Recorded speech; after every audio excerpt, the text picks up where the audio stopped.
Өлкөдө жакшы жакка чоң бурулуш болуп жатат. Бири-бирибизди жамандаганды, сындаганды токтотуп болуп жаткан зор жөрөлгөлөргө кубаналы, жакшы сөзүбүздү айталы, коштоп колдойлу. 30 жыл ырылдашып жүрүп, ким болгонубузду, кандай акыбалга түшүп калганыбызды көзүбүздү чоң ачып ойлонолу. Бай болгурлар. Шамурза Бөркулов. Бишкекте аймак башчылары митингге чыкты.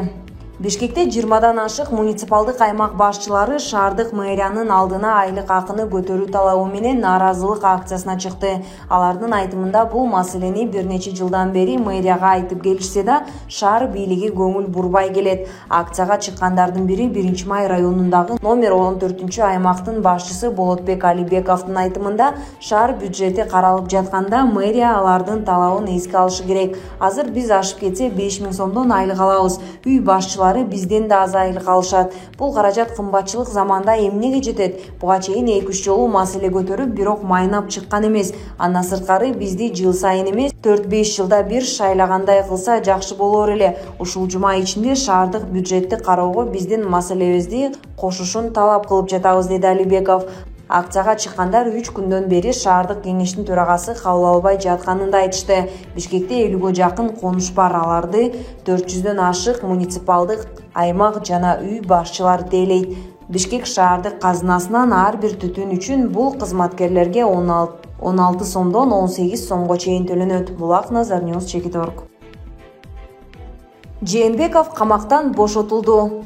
Жогорку кеңештин мурдагы депутаты Равшан Жээнбеков камактан бошотулду. Бул тууралуу ал өз кайрылуусунда билдирди. Жээнбеков 2019 жылдын 7-8 августунда Койташ айылындагы окуя боюнча айыпталып, номер 1-абакка камалган. 2020 жылдын октябрындагы окуялардан кийин ал бошотулуп, үй камагында болгон. 2021 жылдын 5-августунда үй камагынын эрежелери бузуу боюнча баш коргоо чарасы өзгөртүлүп, ал кайрадан СИЗОго киргизилген. 27 декабрда Койташ окуясы боюнча бардык айыпталгандардын камакта кармоо мөөнөтү аяктаган. Булак говорит Чекит ТВ. Жогорку кеңештин 7-чакырылышынын сессиясын ача турган депутат номер 512 кабинетке жайгашты. Жогорку кеңештин жаңы чакырылышынын депутаттарынын сессиясын биринчи жолу аял киши Шарапаткан Маджитова ачат, анткени ал 7-чакырылыштагы парламенттин эң улуу депутаты. 22 декабрда Жогорку кеңештин 6-чакырылышынын депутаты Жылдыз Мусабекова социалдык тармактагы баракчасына Маджитованын 512 кабинетине көчүп жатканын билдирди. Буга чейин комиссия түзүлгөндөн кийин парламенттин жаңы депутаттарына кабинеттер бөлүштүрүүлөрү айтылган. Маджитова спикер шайланганга чейин парламенттин жыйындарына модераторлук кылат. БШК 7-чакырылыштын депутаттарын каттай элек, аларды каттоо токтотулган. Булак Сереп, Чекиткейжи. Азаттык партиясы шайлоонун жыйынтыгын сотко берди. Азаттык партиясы шайлоонун жыйынтыгын сотко берди. Отурум бүгүн 27 декабрда жогорку сотто саат 15:00 болот. Бул тууралуу аталган партиянын мүчөсү абактагы саясатчы Бактыбек Калмаматовдун Facebook баракчасына жарыяланды. Маалыматта Кыргыз Республикасынын президентин жана Кыргыз Республикасынын жогорку кеңешинин депутаттарын шайлоо жөнүндө конституциялык мыйзамдын 21 беренесине ылайык бардык талапкерлер бирдей укуктарга ээ жана бирдей милдеттерди аткарышат.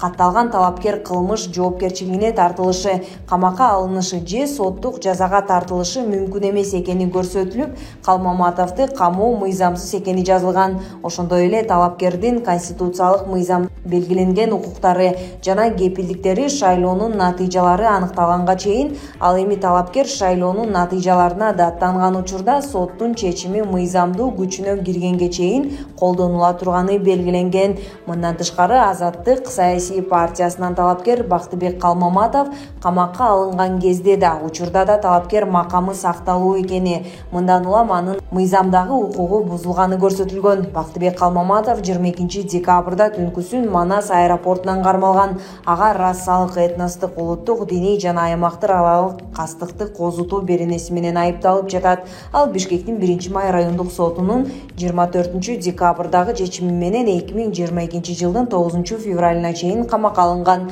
Саясатчынын тарапташтары коюлган айыпты четке кагып, куугунтук катары сыпатташууда. Булак Маралов, Чекиткейжи. Ош Ноокатта өрттөн 4 киши каза болду, эң кичүүсү 2 жашта.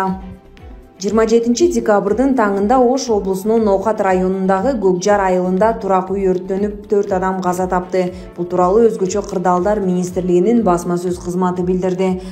Кырсыктан 41 жана 30 жаштагы 2 аял, ошондой эле 12 жаштагы өспүрүм жана 2 жашар наристе көз жумду. Саат 9:28ге карата өрт чектөөгө алынганы маалымдалды.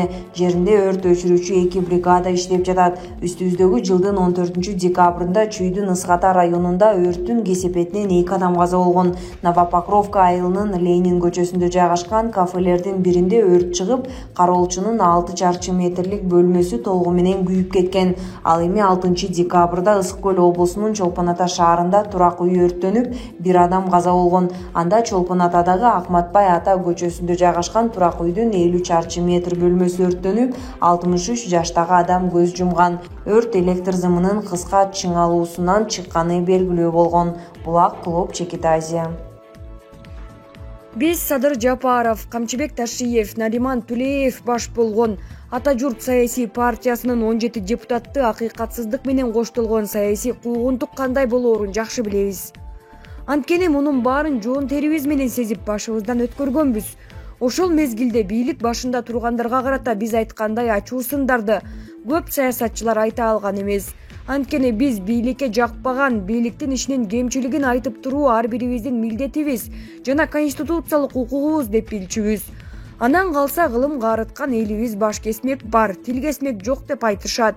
Ошондуктан да Калмаматовдун камалышы бул акыйкатсыздык, эгемен Кыргызстандын бийлигине жарашпаган нерсе десем жаңылышпайм. Анан кимдир бирөө бир нерсеге нааразычылыгын билдирип койсо, эл аны оппозициянын катарына кошуп, ага саясий куугунтук жасоо жаңылыштык деп ойлойм. Анткени биринчи аныктап алуу керек. Эмнеге оппозиция? Маселени мен ушинтип койгум келет. Бийликке оппозицияда болуу бул бир маселе. Бийлик жүргүзүп жаткан саясатка карата оппозицияда болуу бул башка маселе. Дайыма Кыргызстан демократиялык өлкө деп кыйкырып келебиз. Анда ушул демократиялык өлкөнүн бийлигинин жарандарына карата аракеттери өзүн билемдиктин, зордук зомбулуктун үлгүсү болбошу керек. Биз убактыбызды, энергиябызды саясий жеке тирешүүлөргө коротуп, күнүмдүк маселелерди чечүү стратегиясы менен жашабашыбыз керек. Мамлекет менен элдин кызыкчылыгы жеке дымак менен сезимден өйдө турушу кажет. Анткени эл дайыма туруктуулукту талап кылат жана эч кандай авантюраларды колдобойт. Ал эми убакыт, мезгил кечеңдикти кечирбейт, оома болот. Ошондуктан мен Кыргыз Республикасынын президенти Садыр Жапаровдон, УКМКнын жетекчиси Ташиевден, Кыргыз Республикасынын башкы прокурору Зулушевден Калмаматовго карата козголгон кылмыш ишин акыйкат карап, эркиндикке чыгарып берүүсүн суранат элем. Гелдибеков Ахматбек Гелдибекович. Президенттин маалымат катчысы Мадумаровго жооп кайтарды. Мадумаров мырза буга чейин өзүнүн мамлекеттик саясий жана коомдук ишмердүүлүгү учурунда Ысык Көл мейманканасын калыбына келтирүү зарылдыгы жөнүндө коомчулук алдында кандайдыр бир билдирүү жасаганы эсибизде жок. Бул тууралуу президенттин маалымат катчысы Эрбол Султанбаев билдирди. Мейманкана Бишкектин аймагындагы жергиликтүү маанидеги тарыхый жана маданий эстеликтер тизмесинен чыгарылган. Анткени имарат көп жылдар бою колдонулбай, эскилиги жетип, жараксыз абалга келген. Президенттин иш башкармалыгынын маалыматы боюнча аны кайра калыбына келтирүү үчүн дээрлик жаңы имаратты курууга чыгымдалчу сумма талап кылынмак. Мадумаровдун чет элдик инвесторлор тууралуу айткандары боюнча, бүгүнкү күндө кайсыл бир чет элдиктерди тартуу маселеси турган жоктугун белгилейбиз. Аталган саясатчы ар бир актуалдуу темада ыз чуу жаратууга аракет кылып жаткандай таасир калтырат, деди Эрбол Султанбаев. Эске салсак, Адахан Мадумаров бийликти Ысык Көл мейманканасын бузууну токтотууга чакырган. Анын айтымында өлкөдө Кыргызстанды символдаштырган тарыхый жерлер ансыз да аз. Ал мындан тышкары мейманкананын бузулушу ага караштуу жерге жана Кытай инвесторлору катышкан долбоорго байланыштуу болушу ыктымалдыгын айткан. Булак Назар Ньюс, Чекит.орг. Өкмөт үйүнүн алдында көзөмөл кассалык аппарат киргизүүгө каршы митинг өттү. Акцияга чыккан 100гө жакын соодагер салык кодексинин жаңы редакциясын чакыртып алууну талап кылышты. Алар талапты аткаруу үчүн өкмөткө 29 декабрга чейин убакыт беришти. Митингге чыккандар менен министрлер кабинетинин төрагасынын биринчи орун басары Арзыбек Кожошев жолугуп, жаңы кодексти карап чыгууга убакыт бар экенин түшүндүрдү. Булак Спутник Кыргызстан.